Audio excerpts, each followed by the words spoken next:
Bonsoir à toutes les personnes qui accordent leur attention à ce direct. Bonsoir Président. Une première question de Magali. J'ai été étonné que Macron parle de patriotisme sur l'IA, alors que sur l'agriculture, l'industrie, il n'en a strictement rien à faire, ou alors il parle de souveraineté européenne. D'après vous, que cache ce patriotisme à géométrie variable ? Oui, on peut être étonné comme vous. Moi, j'ai pris le parti, si vous voulez, de ne plus écouter Macron. Parce que je sais que c'est une bouche fétide dont il ne sort que des mensonges et des manipulations. Il n'y a jamais une once d'honnêteté intellectuelle, de scrupules, de vérité, de conscience professionnelle qui sort de ce personnage. Tout n'est que théâtre, tout n'est que jeu de rôle, tout n'est que manipulation, etc. Donc pourquoi est-ce qu'il parle de patriotisme ? Parce qu'il est là, il est comme un certain nombre d'officines politiques en France. Il reçoit les sondages hebdomadaires effectués par des quantités d'instituts et tout le monde doit lui dire dans son entourage qu'il faut absolument parler de patriotisme. Voilà. Parce que malheureusement, les Français ne voient pas toujours plus loin que le bout de leur nez et il suffit qu'un responsable politique dise « voilà, je suis pour la patrie », etc., pour que tout le monde dise « ah, bravo, c'est lui qu'il nous faut », sans jamais s'inquiéter de savoir est-ce que cette personne, au-delà de ce service des lèvres, comme disent les Britanniques, la formule anglaise, c'est lip service, c'est-à-dire c'est simplement pour la forme, ça n'a aucun fond. Et donc, M. Macron se met à parler de patriotisme. Alors, il nous l'a fait un nombre de fois quand même considérable. Il a parlé de patriotisme européen, rappelez-vous. Il parle régulièrement de souveraineté européenne. Et là, il se met à parler de patriotisme, d'intelligence artificielle, parce qu'il faut que la France, etc., etc. C'est pas à moi, ni à la plupart des gens qui me regardent, que M. Macron va nous donner des leçons de patriotisme. Le patriotisme, ça ne se proclame pas. Ça se constate au jour le jour, et ça se constate dans les faits. Rappelez-vous toujours cette parole du sage chinois Kong Tzu, Maître Kong, qui vivait en moins 500 avant Jésus-Christ et qui avait eu cette formule extraordinaire: écoutez les paroles, mais observez les actes. Voilà. Or, M. Macron, depuis 8 ans bientôt qu'il est à l'Élysée, a détruit tout ce qu'il pouvait détruire en France de nos intérêts nationaux, alors qu'ils ne viennent pas nous donner des leçons de patriotisme. S'agissant de l'intelligence artificielle, il a été entouré, on voit bien qu'il est aux abois, il suffit de regarder son regard, il n'y a pas besoin d'être très très fin psychologue pour voir que Macron est actuellement aux abois. Il est, je pense, il est en difficulté, même psychique, je pense. Il faut dire qu'il a quand même sur le dos pas mal de choses, et notamment cette affaire dont personne n'a le droit de parler dans les médias français, sauf pour tenir un propos convenu à l'avance, qui est l'affaire Candace Owen, donc qui est aux États-Unis. Et donc il faut savoir que dans le monde entier, c'est affreux, mais c'est comme ça. Dans le monde entier, il y a quand même des opinions publiques qui s'intéressent exactement à ce couple étrange qui est à la tête de la France. Alors ça doit le ronger. Et ce qui le ronge également, c'est la position de Donald Trump et d'Elon Musk vis-à-vis de lui. Ça ne doit pas le satisfaire. Ce qui doit le ronger aussi, c'est de voir l'état de l'opinion publique en France. D'après des sondages qui valent ce qu'ils valent, il aurait encore 15% de personnes qui lui seraient favorables. Personnellement, je crois qu'il y en a moins. Mais enfin, ça fait quand même 85% de gens qui ne peuvent plus l'encadrer, en fait. Donc c'est quand même assez difficile d'être dans cette position là psychologiquement. Alors il s'est entiché d'un nouveau truc, c'était prévu de longue date, c'est le sommet pour l'intelligence artificielle. Alors il a chargé des ministres, son entourage. Il doit être, je crois d'ailleurs, d'après la rumeur, il est odieux, donc il a dû charger son entourage de déferler sur Internet en disant « oui, Macron, quel génie, on nous refait le coup ». Alors c'est pas le Mozart de la finance, c'est le Einstein de l'intelligence artificielle bientôt. Donc on a vu déferler des gens qui disent « quel visionnaire extraordinaire, vous vous rendez compte ?» Voilà. En fait, de visionnaire extraordinaire, non, pas du tout. Ça fait 10 ans qu'on parle d'intelligence artificielle. Donc, s'en occuper 8 ans après son arrivée à l'Élysée, c'est minable, en fait. C'est absolument miteux. Deuxièmement, comme d'habitude, il essaye de faire de la communication et il ment aux Français. parce que il parle de patriotisme, mais c'est pas patriotique que de dire qu'il a réussi à faire un tour de table, semble-t-il, où il va faire venir des investisseurs internationaux pour investir et construire une dizaine de data centers, c'est un mot, alors ça fait très chic comme ça, data centers. En fait, les data centers, ce sont des centres informatiques où il y a à la fois des matériels pour enregistrer énormément de données. Data en anglais, ça veut dire données, mais pas que. C'est pas seulement des enregistrements de données, c'est également tout un matériel informatique pour utiliser ces données avec des logiciels qui permettraient de faire de l'intelligence artificielle et de l'intelligence artificielle version ChatGPT, c'est-à-dire de l'intelligence artificielle qui est améliorative, qui essaie d'imiter de plus en plus le raisonnement des êtres humains. Voilà. Alors, il se flatte d'avoir... il annonce 109 milliards d'euros, comme ça il lance un truc. Bon, 109 milliards d'euros. C'est à mon avis... il faut bien comprendre ce que ça veut dire. Hein. Dans les 109 milliards d'euros, si j'ai bien compris, il y a 50 milliards d'euros qui viendraient des Émirats arabes unis, qui tirent leur richesse du sous-sol en hydrocarbures des Émirats arabes unis, hein, Dubaï, Sharjah, Ras Al Khaimah, Al Quwain, Adjaim, et puis je ne sais plus encore lequel autre, Abu Dhabi. Ces Émirats arabes unis ont des richesses qu'ils vont investir en France, ils vont acheter, ils vont investir pour créer, paraît-il, 10 data centers. Mais enfin, comme dit le proverbe anglais ou allemand, celui qui paye l'orchestre choisit la musique.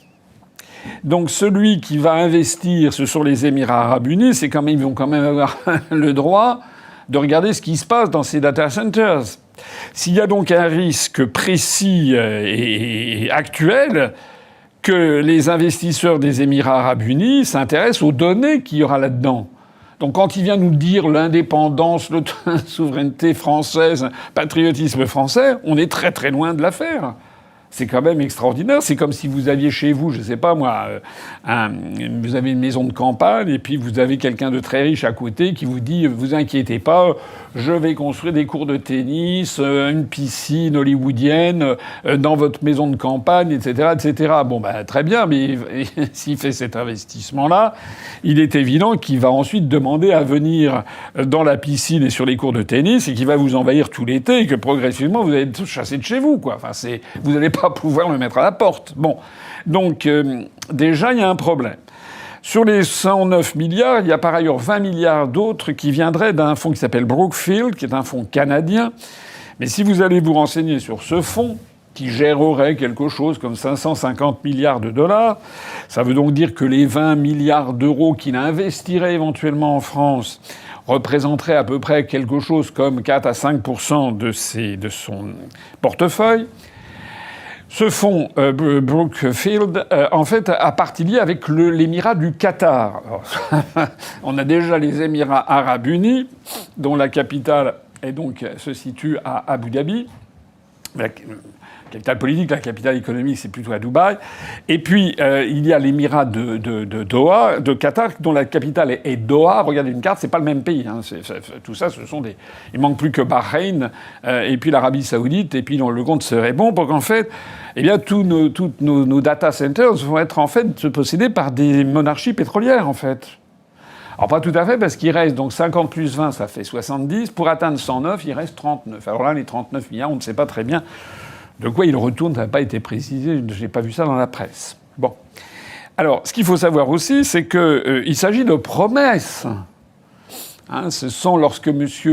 Jean-Noël Barrot a signé avec le ministre émirati donc un accord sur ces 50 milliards, donc on a fait venir la presse, etc. Mais moi, je connais ça par cœur. Voilà, l'avantage que j'ai peut-être sur beaucoup de mes contemporains, c'est que j'ai vu ça. J'ai été aux affaires, j'ai connu comment ça marche. Eh bien ça, c'est pour épater la galerie. Donc pour faire de la com, on va signer un document. Moi, j'aimerais bien regarder ce qu'il y a exactement dans ce document. Et ce document, on appelle ça en général un mou. C'est pas que ça veut dire... Ça porte assez bien son nom. C'est-à-dire que c'est pas très solide du point de vue juridique. Un MOU, c'est un acronyme pour l'anglicisme Memorandum of Understanding. Ça veut dire une espèce de protocole d'accord. On traduirait en français un protocole d'accord pour faire ces investissements. Mais, en règle générale, dans ces Memorandum of Understanding, il n'y a pas beaucoup de dates très précises. Il y a des horizons souvent, ou quand il y a des horizons, ils sont assez lointains. Et puis, il y a toujours un flou artistique sur les engagements juridiques des uns et des autres. Et en règle générale, la partie qui apporte l'argent peut assez facilement se dédire et se soustraire du mou. Voilà. Et puis, celui qui va recevoir l'argent, il n'a que ses yeux pour pleurer. Bon, ça n'est pas un accord en bonne et due forme. Je ne sais pas ce qu'il en est, mais je crois comprendre que c'est de ça qu'il s'agit, puisque Macron a annoncé qu'il y aurait 10 data centers en France, en annonçant qu'il y en aurait un en région Bourgogne-Franche-Comté, qu'il y en aurait un ou 2 ou 3, je crois, en région Île-de-France, qu'il y en aurait un ou 2 en Normandie, mais qu'il n'y en aurait pas en Bretagne. Alors j'ai vu dans Ouest France, ils disent oui, on ne va pas avoir de data center en Bretagne. Mais Macron a refusé, au nom du secret des affaires, de préciser davantage où tout ceci devrait se situer. Ce qui est quand même ça mériterait quand même d'être précisé, puisque ces data centers, c'est pas un truc qui tient dans un immeuble de 3 étages. Hein. C'est gigantesque. Et ça peut avoir des emprises au sol qui se comptent en hectares, parfois même en dizaines d'hectares. On évoque même des data centers d'une centaine d'hectares. Donc c'est quand même pas rien. C'est vraiment un centre informatique considérable. D'ailleurs, comme ça consomme énormément d'énergie, d'électricité, puisqu'il faut entretenir à la fois toutes ces procédures informatiques, ces matériels informatiques, ces mémoires informatiques, etc., la gestion de tout ça, ça consomme beaucoup d'électricité. Et comme pour être rentable au niveau international, il faut avoir une énergie bon marché. Donc si j'ai bien compris, l'idée, c'est d'avoir ça auprès de centrales nucléaires. Donc peut-être qu'il est prévu de construire un data center près de la centrale nucléaire, mettons, de Flamanville, dans la Manche.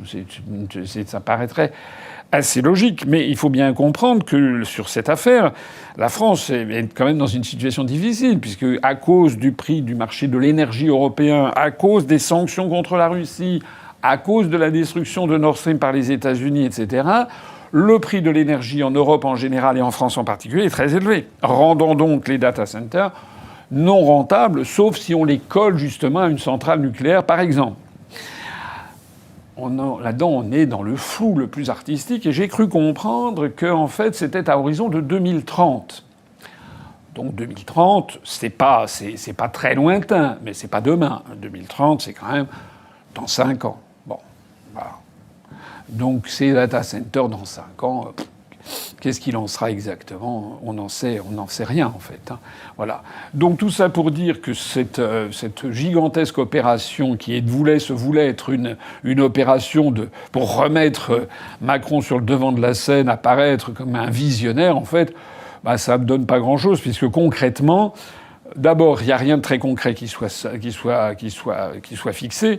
Et deuxièmement, même si ça se concrétise, ça revient en fait non pas à du patriotisme français, c'est pas notre argent que l'on investit là-dedans, c'est l'argent, il y a au moins peut-être 70% qui viennent du Moyen-Orient et des monarchies pétrolières, et qui auront évidemment leur mot à dire, et on peut craindre quand même, parce qu'ils font pas ça pour les beaux yeux de Macron. Hein.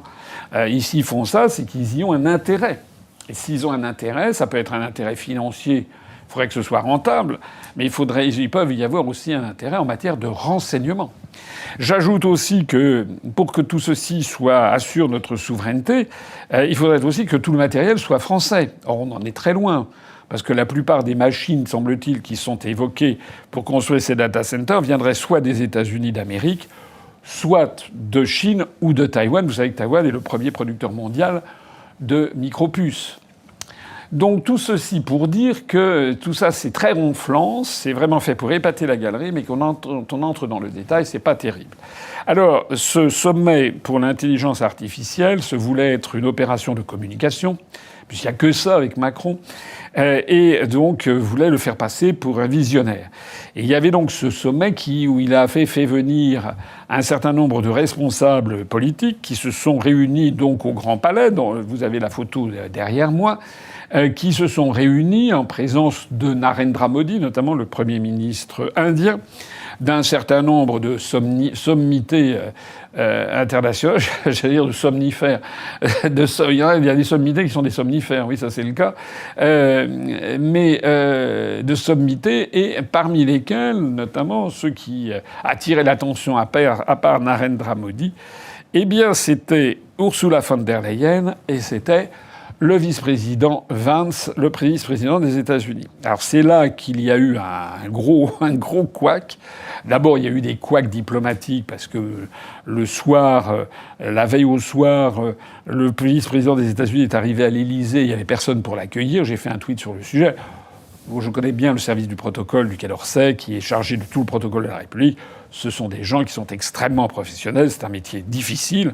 Ça paraît ridicule comme ça. Oh oui, faut pas jouer. Non, c'est tout sauf ridicule. C'est un des métiers les plus difficiles qui soit. Parce que c'est un métier qui est fait tout de tact, d'élégance, d'intelligence, de compréhension des situations, etc. Et c'est très très vite. Lorsque ça marche bien, en général, les gens ne remercient pas le protocole. Lorsqu'il y a un couac diplomatique, à ce moment-là, tout le monde lui tombe dessus. Donc les chefs des services du protocole, j'en ai connu quelques-uns, étaient souvent qui méritaient des gens qui m'auraient, même si leur métier paraissait aux yeux de beaucoup de gens un peu ridicule, c'est tout sauf ridicule, c'est au contraire vraiment quelque chose d'important. Alors là, il y a eu un énorme problème diplomatique, c'est que le vice-président Vance, quand il est arrivé à l'Élysée, il n'y avait personne pour l'accueillir sur le perron. Donc il était là, il aérait. Ça n'existe pas. Ou alors l'appareil d'État est complètement désorganisé, ce que je n'arrive pas à le croire, puisque ce vice-président Vance, il n'est pas arrivé comme ça. Il faut arriver en voiture. La porte de l'Élysée qui donne sur la rue du Faubourg Saint-Honoré, vous y entrez pas comme ça. Il y a des chevaux de frise qu'il faut lever. Ensuite, la porte doit s'ouvrir. Puis ensuite, la voiture doit entrer. Et puis, il est entouré par des agents, par des forces de l'ordre, enfin des vigiles, des gardes du corps qui sont américains. Donc tout ça étant avec des walkie-talkies, enfin plus exactement des oreillettes, enfin tout, il n'est pas arrivé comme ça. Bon, ça veut donc dire que le service du protocole savait très exactement, d'ailleurs c'est ce qui se passe, c'est normal d'ailleurs, surtout ce serait le ministre, le ministre de la fonction publique d'un petit pays du Pacifique Sud. Bon, on peut comprendre qu'il y ait un petit peu de laisser-aller dans le protocole, mais le vice-président des États-Unis d'Amérique, surtout quelqu'un qui vient d'arriver au pouvoir et quel pouvoir, la planète entière ne parle que de Trump, Musk et de Vance. C'est inimaginable qu'on l'ait traité de cette façon. Ça veut donc dire qu'il y a une volonté de Macron de l'humilier. Un truc à la Macron, c'est-à-dire Macron n'est pas quelqu'un qui a compris ce que c'était qu'être un chef de l'État. C'est pas la première fois que je le dis. On le constate tous les jours. Il est là pour systématiquement saloper la fonction, salir la fonction, humilier la France, humilier les Français. C'est un véritable cas psychiatrique. On l'a vu d'ailleurs. J'en ai pas parlé tellement ça fait honte. Il a trouvé malin de publier une vidéo où il apparaît un travesti, en transgenre, etc. C'était pour montrer les miracles de l'intelligence artificielle. Vous avez vu il s'est fait interroger à l'occasion de la venue en France du Premier ministre indien Narendra Modi. Il s'est fait interroger par une journaliste indienne qui lui a dit « Mais Monsieur le Président de la République, c'est pas drôle du tout ce que vous avez fait. » Voilà. Il l'a pris en pleine poire, parce que dans le monde entier, les gens se disent les Français sont dirigés par un dingo, ce qui est le cas. Alors, le problème, c'est que l'humiliation qu'il a fait subir à Vance avant-hier soir, ça s'est doublé hier soir. Il a eu tout de suite la monnaie de sa pièce, parce que Vance a fait un discours qui a été un discours stupéfiant, puisqu'en pratique, il a dénoncé la réglementation européenne, le DSA, qui, avec cette volonté de censure, et en présence de Mme von der Leyen qui faisait une tête de 10 km de long, il devait bien y avoir quelque part l'inénarrable escroc Thierry Breton qui devait rôder dans les parages. Et donc Vance, en tant que vice-président des États-Unis d'Amérique, a dit que les États-Unis d'Amérique ne signerait pas cet accord de Paris parce qu'ils estiment que cet accord qui veut avoir une intelligence artificielle inclusive et je sais pas quoi, enfin c'est-à-dire le truc, l'idéologie woke que l'on connaît et qui vise en fait à censurer Internet. Et il a eu cette parole extraordinaire, enfin pas extraordinaire, mais il a mis les pieds dans le plat. Il a dit que c'est une chose, a-t-il dit, d'empêcher des prédateurs sur Internet de s'en prendre à des enfants. donc les réseaux pédophiles. Il a raison, tout le monde ne peut qu'être d'accord, sauf Epstein et ceux qui le protègent, ça fait quand même du monde. Mais il a dit c'est une chose que de faire ça, c'en est une autre que d'empêcher des adultes d'avoir accès, grâce aux réseaux sociaux, à des informations qui contredisent ce que dit leur gouvernement. Et c'est bien de ça qu'il s'agit. Parce que sous couvert de défense comment dirais-je, lutte contre la pédocriminalité, défense de la démocratie, vous avez donc une série de larbins de l'oligarchie, à commencer par Nathalie Loiseau, vous savez, qui s'est fait une spécialité. Elle veut s'attaquer à Elon Musk pour empêcher... Vous avez vu cette campagne, il y a une quinzaine de jours, qui a d'ailleurs fait flop. Ça nous a permis de voir partir du réseau X Madame Sandrine Rousseau, Monsieur Roland Lescure, enfin toutes ces gloires nationales qui pensaient qu'à partir du moment où elle quittait X, toute l'entreprise d'Elon Musk au niveau planétaire allait s'effondrer. Tout le monde s'en fout, en fait. Voilà. On est bien débarrassé, en fait, de ces gens. Alors, Madame Nathalie Loiseau, qui voulait s'en prendre à Elon Musk, c'est un petit peu comme comme une puce, voilà, ou un acarien dans des draps sales, voulant s'en prendre, je sais pas quoi, moi, à un éléphant, quoi. Enfin, c'est Nathalie Loiseau qui s'en prend à Elon Musk, c'est absolument grotesque. Elon Musk, il n'était pas venu. Et puis Elon Musk, il a plané sur tous les esprits dans cette affaire. Et puis donc Vance a refusé de signer. Il a dit son fait aux Européens. Il a dit qu'il signerait pas. Et puis le pas a été emboîté par le Royaume-Uni. On prête à d'autres pays, comme par exemple l'Argentine de Milei, l'Argentine qui d'ailleurs a fait savoir qu'elle allait quitter l'OMS. On prête à d'autres pays du monde le fait de ne pas ratifier, ne pas avaliser cette histoire d'intelligence artificielle conçue à la sauce européenne, qui consiste en fait à vouloir censurer les opinions et les opinions divergentes. Voilà ce que l'on pouvait dire sur cette affaire d'intelligence artificielle et sur ce que l'on pouvait dire des relations qui, à l'évidence, se tendent tous les jours d'un peu plus entre les pays de l'Union européenne, du moins les dirigeants des pays de l'Union européenne, et puis les États-Unis d'Amérique, parce qu'en fait, c'est une lutte des peuples contre leurs propres élites. C'est une lutte, en fait, contre l'État profond américain qui a mis ses tentacules un petit peu partout dans le monde.